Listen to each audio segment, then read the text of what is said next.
So Adam Duvall Yeah. got hurt, and I mean, dude, It's weird how much that affected the series. Because here's the thing. I got to just get this off my chest. I know what Adam Duvall's doing is not anywhere near sustainable or like even kind of at all.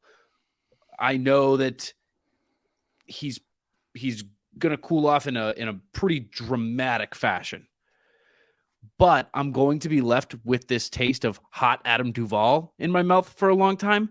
And I think we're all going to expect him to be that whenever it is that he comes back. I'm assuming that he misses a little bit of time. He has to miss at least a little bit. He has to miss time. Yeah. Yeah.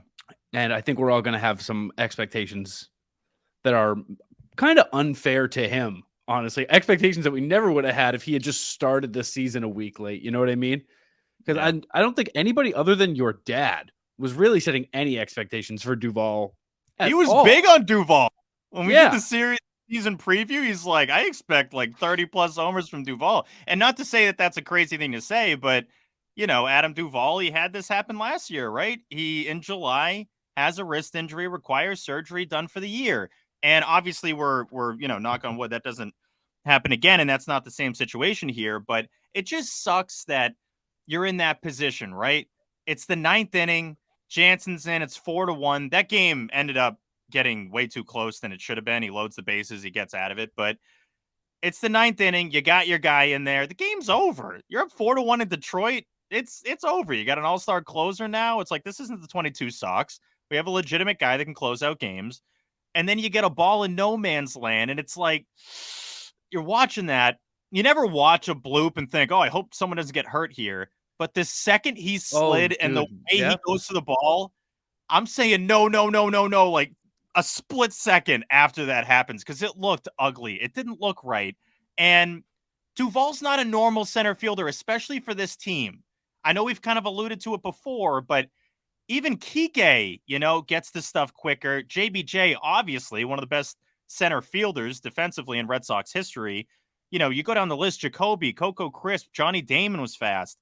You're not used to having that behind the plate camera flip in terms of when you see the hit, and watching a center fielder that moves like Duvall or that has the lack of movement like Adam Duvall. Yeah. So it takes a little longer to get to the play and to get to the ball. And that's what happens here.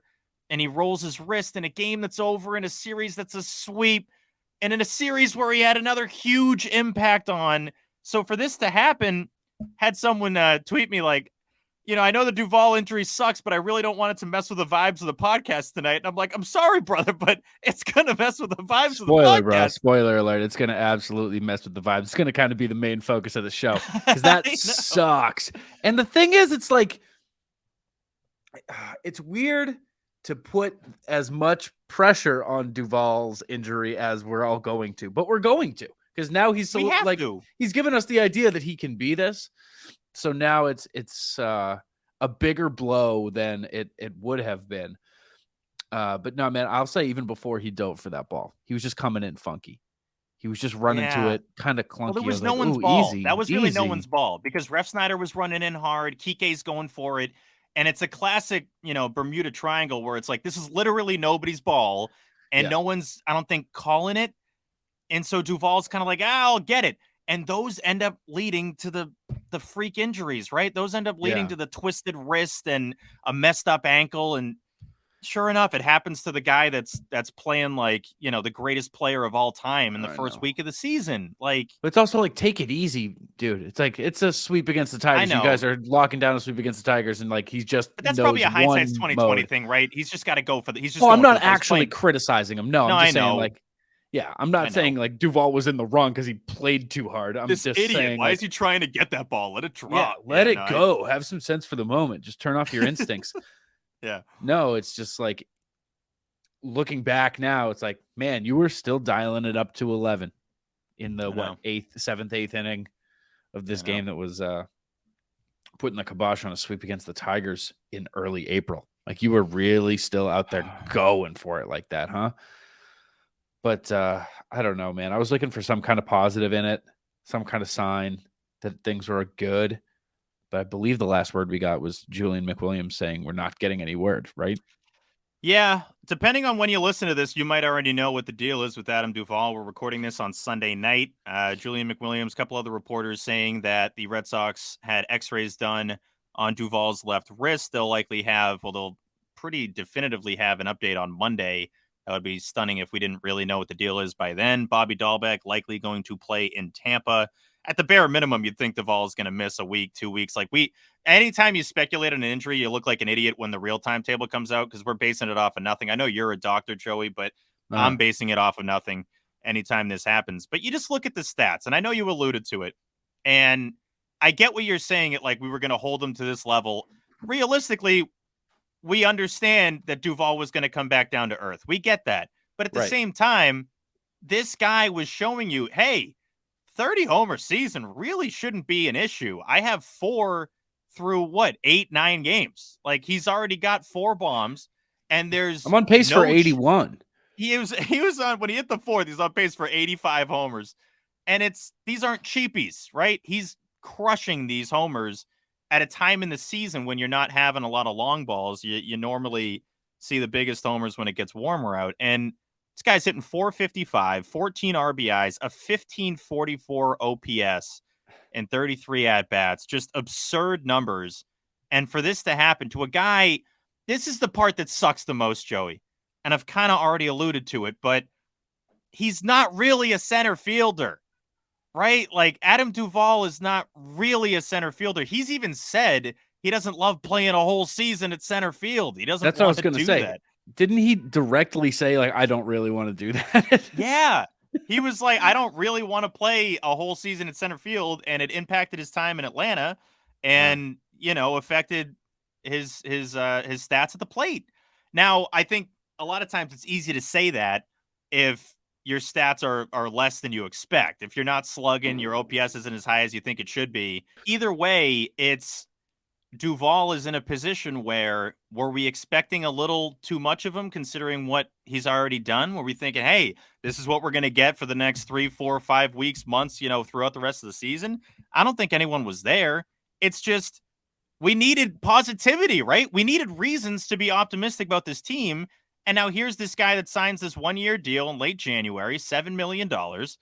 He didn't want to play a bunch of center field. And now this stupid injury happens in center field where every time you see that camera, Joey, that behind the plate camera, I immediately think this is not what Red Sox center fielders ever look like going after the ball. Like ever, right? No. You get a DH trying to track down the ball in center. That's basically what it is. Yeah. So it's just frustrating. And I'm not even saying that as a hindsight 2020. Like we were saying that at the start of the season where it's like, all right, we'll see how this Duvall and center thing goes because he's not super comfortable there. Kike would make more sense, but breaking news, you let Xander sign a ridiculous deal in San Diego because you messed up the contract last spring training, and now Kike Hernandez has to play shortstop. We'll get to that. My God.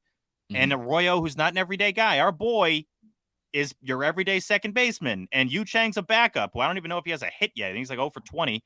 So, and Mondesi's the real backup who's on the 60 day. So it's like, you go down the list and it's just, what the hell are we looking at here? It's ridiculous.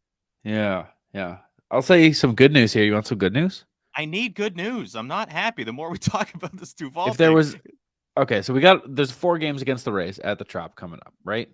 Tough time to lose Duvall in that sense. But yeah, plus the undefeated Rays, I don't really know how much of a difference Duvall makes when the Rays offense is like doing what it's doing. I think they've got 75 runs in their first 8 games. And yeah, they lead the league in runs. They are playing like the Sox worst are second, teams of all right? time. The Sox are second, and coincidentally, they're also playing some of the worst teams in the last 10, 15 years of baseball. So yeah, there is that. It's crazy the drop off from first to second. I'm pretty sure it's like 75 to like 59.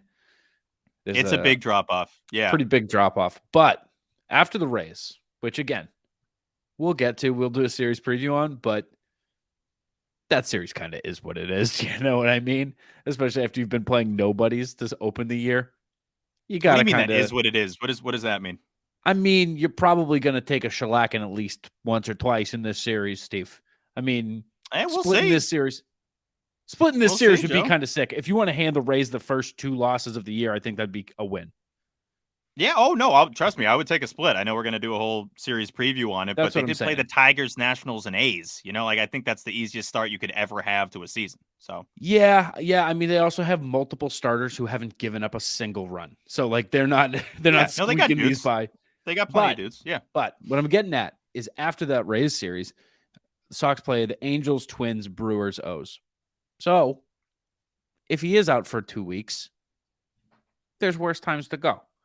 No, I know. But still, this is the month that we said the Sox need to stack up some W's, Joey. So it's not, Yeah. you don't want to lose the guy that leads Major League Baseball in OPS and basically every stat. I was looking at Yeah. like the league leaders, home runs, RBIs, OPS, slugging. I mean, obviously those factor into each other, but it's Duvall, like in all the categories. And you lose him because of that. That's how he goes down, is this bloop in the 9th inning in Detroit when you're finishing off a sweep. Like, why can't we have nice things? That's kind of what I come out of this series thinking. Why can't we have nice things? It's a sweep. The Red Sox swept the Major League Baseball team, and we're pissed off, Joey. This sucks.